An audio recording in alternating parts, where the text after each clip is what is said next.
Alright, here's the next video in the sci-fi science and science fiction and science video sets.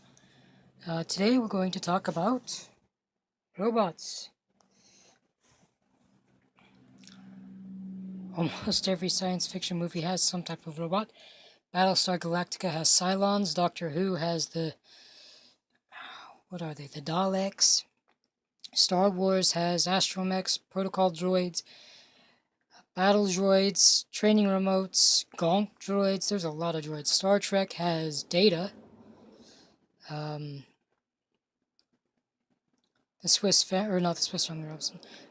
in Space. If you've ever seen that, it was a 60s, early 70s, late 60s, early 70s TV show.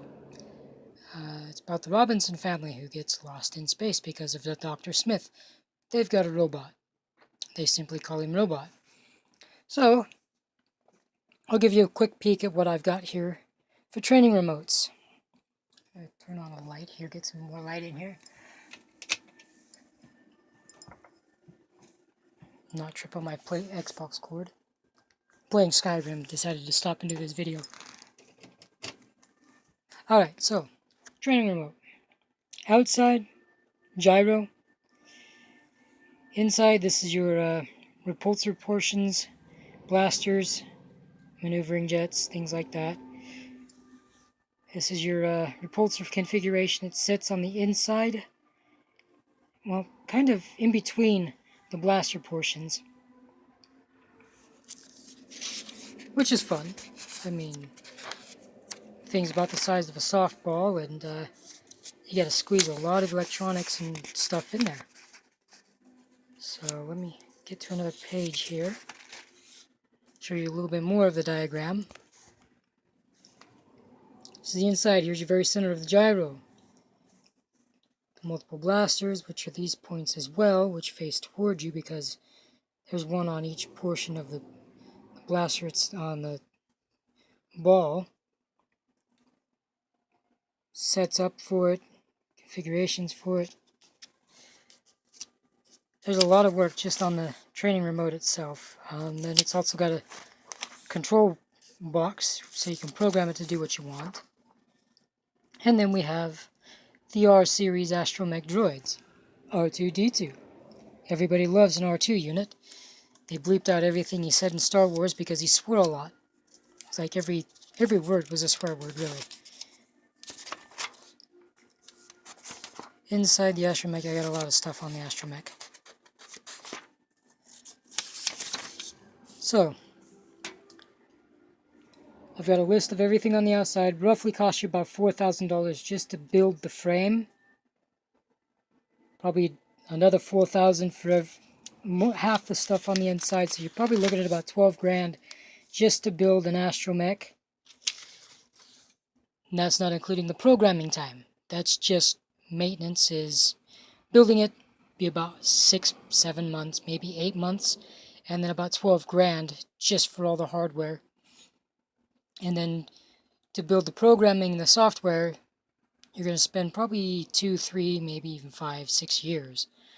So that's just an astromech. That's about 4 feet tall. Well, about 3.5 feet tall. And then we have our HK droid, because everybody loves an HK droid, especially us meatbags. The inside of the HK droid, I don't have anything drawn up for it, but we do have the Terminator TV series plus the Terminator movies, which everybody knows I was robots. So I've got a T-800, which could basically be the inside of your protocol droids, your HK droids, anything that stands up. This could be the inside structure of it. And there's a lot of parts. I got a total of 18 pieces, and then a list of the materials. A lot of programming for it. The protocol droid, anything that the bipedal droids would probably be about 20 grand just for the bodies, because there's a lot of hydraulics, a lot of wiring, a lot of solenoids, active motivators, actuators, just a lot of stuff. And then again, another between 2 to 10 years worth of programming. It's just a lot of stuff on the droids. The thing of it is when it comes to science fiction stuff, the technology is what hooks me. Star Wars, it was the technology. Empire Strikes Back, you know, Battlestar Galactica, Star Trek, Star Wars, anything that, even the Terminator movies, anything that dealt with technology that intrigued me, it was only technology. There was nothing about the storylines. I actually didn't pay attention to the storyline of Star Wars until episode 1 came out. And then I waited like 5 years after that before I even watched it. Because they really didn't add anything to it technology-wise. So I was like, okay, well, I'll pay attention to the storyline. Not that great. The entire Star Wars movies, not that great story-wise. Technology-wise, A+. Same with Star Trek. I didn't care for the movies, didn't care for the TV shows. You know, the dialogue and the storylines didn't matter. It was the spacecraft, the robots, the phasers, it was that stuff. But as far as robots go in the science fiction, they work as well, if not slightly better than human beings. The only thing that was a lot better than the human beings was the Terminators. T-800s, the T-2000s, those types of robots, because, you know, they were built by robots to destroy humankind. So those types of science fiction things are way better. As far as the actual science behind robots, they're building these things right now in Japan. The iRobot company, Sony, even Toyota, Mitsubishi. I mean, there are a lot of freaking companies out there in Japan alone building robots.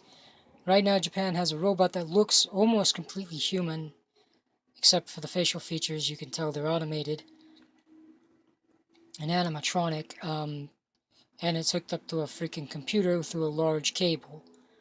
But it talks to you. It responds to your questions as best as it can. The military is building droids for battle, to fight with. They currently have one being made by a company in Seattle, Washington, that looks like a big dog. I mean, it stands probably about as tall as this side of my bed, couch, lunch table thing here. Stands about that tall, probably just as wide. And they call it Moose or something. But it walks on 4 legs. You can come up and you can try and push it over. It'll stumble and keep its balance due to the gyroscopic mechanisms in it. I mean, they're really hammering out the technology for robots. In my blue folder that I just said, you just saw some of the stuff I have. I've got the blue book, the black book, and this folder just on the designs for robots I want. Programming information that I need to build into it, and what the programs are supposed to cover. It's a lot of work, it's a lot of information. I've got the anatomy of a robot book here, and then robot programming. It's for behavior-based robotics. That programming book is for, like, if you've seen the Discovery Channel's Battle Robots show, that's basically what that programming's for. But it is a helpful thing on the basic programming for movement and using what it can visualize, hear, and sensor-wise see.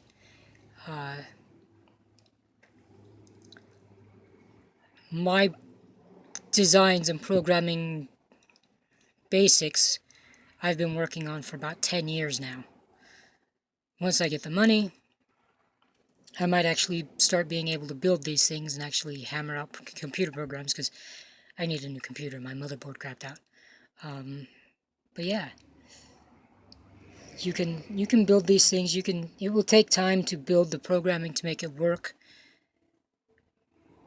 as good as a human brain, or close enough to the human body and human brain that it could pass as human. We do have thin-static. I can't even say that word now. We've got fake thin-static. There we go. Skin, which you can put on the droid to cover things. You can.